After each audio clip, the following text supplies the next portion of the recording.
Today, I'm going to take you back to a day to where gambling almost changed my life forever. The day was May 5th, 2017. And any horse player knows that date. May 5th, May 6th, all right around that time every year. It's the first Saturday in May. It's Kentucky Derby Day. Yeah, what a day that was. A day that I'll never forget. But before that day, I want to go back a couple weeks. I think it was 2 or 3 weeks prior to that. The Arkansas Derby was ran. And I was down there. It was a Saturday. And I was a reg. I've been going to this OTB for quite a few years. I was one of the regulars that had his seat at the bar. Didn't have to worry about finding a place to sit. It was always there for me when I showed up. But anyways, the Arkansas Derby goes off and Classic Empire's in the field. And at the time, he was the favorite to win the Kentucky Derby that year. So they open up the gates, they take off. I'm watching this race, and the horses are coming down the stretch, and he was battling with somebody. I can't remember the name of the horse, but Classic Empire was battling with him, and he started giving away. But as they're coming down the stretch, I see this horse flying out of nowhere, and he's just zigzagging in between horses, trying to find room to run. And he finally clears, and he come up, I think it was a length, 3/4 of a length, something like that, length and a quarter short of beating Classic Empire in the Arkansas Derby. And I'm like, what the hell is that horse's name? And I looked, it was Looking at Lee. I'm like, I got to get into the forum and look at, get his numbers, see how he's been running. Well, he was a pretty decent horse. And I'm like, man, if this horse could get into that Kentucky Derby field, because I don't think at the time when that was ran, I don't think he was in the field until he finished second in that Arkansas Derby, and then he ended up getting in. So I paid attention to it, and then once he got in, they had the post position draw days before the Kentucky Derby, and he drew the one hole. I'm like, man, that's not a very good post position. Only 8 horses has ever won from the one gate. I think the last time it was done was in 1986, something like that. So it'd been a while. But I'm like, I don't care. I mean, actually, that would probably be a good spot for him because he could just come out of the gate, just hang back, ride that rail, save ground, and do his thing. So I show up at the OTB that morning. Now, if anybody's ever been to one, you've seen it. They put up big tents outside. They're everywhere. Everybody shows up way early. Everybody's drinking and partying. So I show up, and everybody does the typical thing. Hey, what do you like? Who do you like? Blah, blah, blah for the Kentucky Derby. So all that morning, I'm going around and I'm telling everybody, watch out for the one. I said, I'm betting the one. Do what you want. I said, but watch out for looking at Lee. Watch out for that horse. I said, he's going to close. I said, every race he's ever ran, he's been a closer. I said, he's going to come from the back of the field, but he's going to be there. So I go inside, I'm doing my thing, betting horses throughout the day. I win a little, lose a little, win a little, lose a little. And it come post position time.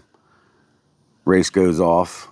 Classic Empire goes off as the favorite, the winner of the Arkansas Derby. I think he was 5-2.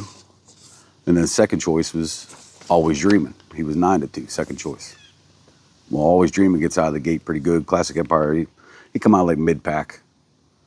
And there was 2 other horses, State of Honor, who was a long shot, and Battle of Midway. They come out with Always Dreaming.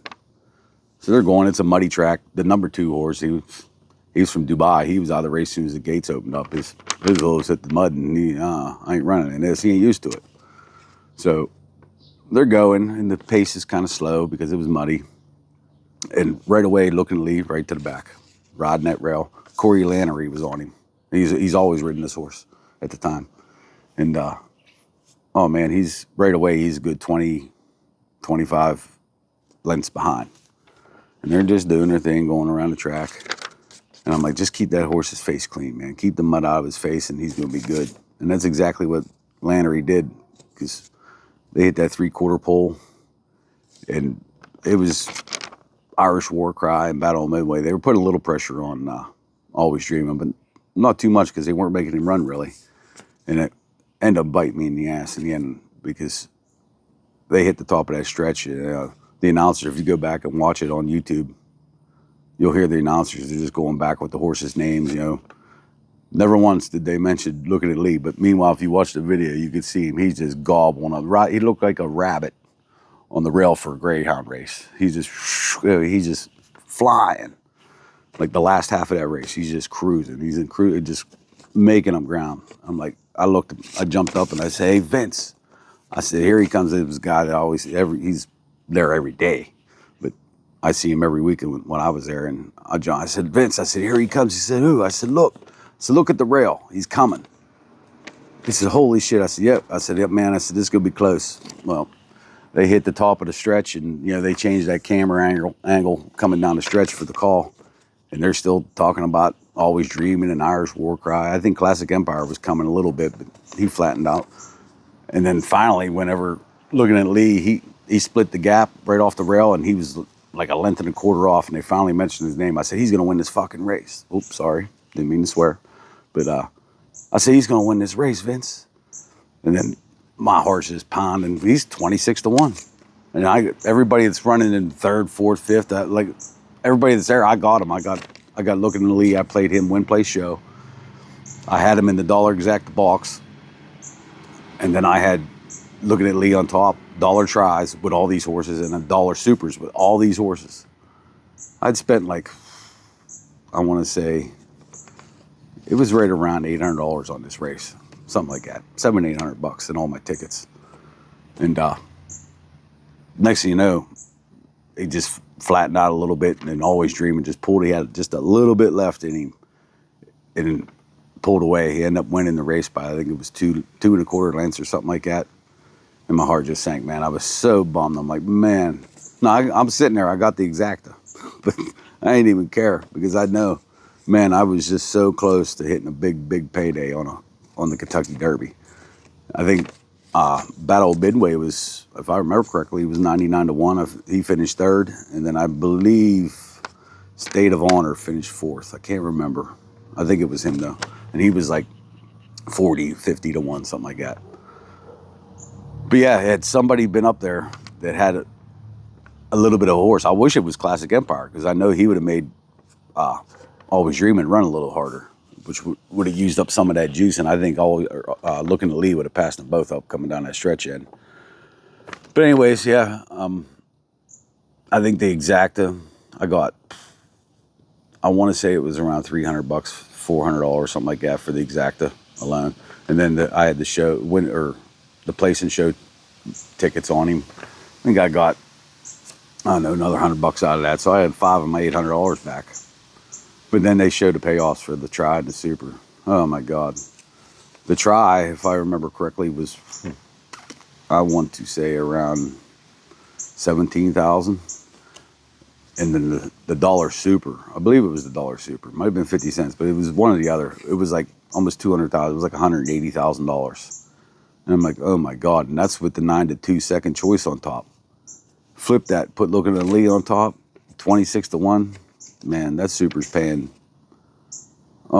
it'd probably take the whole pool, which would have been huge. I doubt the whole pool, but it would have been big. It would have been massive. It would have probably been, I'm going to guess, $1 million superfecta. And I'm sitting there, I got the tickets. I'm like, oh my God. I'm begging for an inquiry, but no, no inquiry. But yeah, it was crazy. So now, yeah, I'm dejected. Yeah, I got some of my money back, and it feels like a loss. I mean, I did lose, but as I'm sitting there,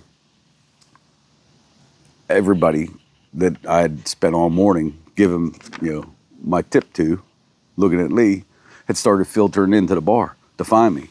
And they're coming up and they're giving me $20, $30, $50, $60. Here, I'd have never used this horse if it wasn't for you. Here, so I ended up, I think it was right around $1,800 a head after the end of the night, because everybody that had come into the bar had given me a tip for telling them about looking at Lee that day. So I did win a little bit of money, but nothing like had he pulled that race off. And I occasionally go back and watch it. Like I just watched it before this video here just to freshen my memory a little bit. But I think the last time prior to that, I think I watched it like 3 months ago. It's just one of them races that it'll always live with me. It'll always be my favorite horse race ever, even though I didn't hit the the big payoff, but it was close to being glory. Just one of them days, man. Like I said, I have another video on here on my channel that, I was out in Wendover, Nevada, playing blackjack, turned $250 into $34,000, gave it all back, but gambled like a high roller for 2.5 days straight. But like that don't even sting as much as that horse race. And I actually had the money in front of me, when I was playing blackjack. But that horse race, it stings. It's one I'll never forget. But it was a crazy, crazy day. But yeah, I just wanted to share that with you. It's just one of my gambling experiences. I have so many of them, and I'm going to share many more of them, man. I got a lot of them, and it's going to come down to me sitting down and thinking about each one and then writing down the details, to try and make a better video out of it. But there's so many. But that's one of them. So I hope you enjoyed this little look back and down memory lane, and I'll see you on the next video.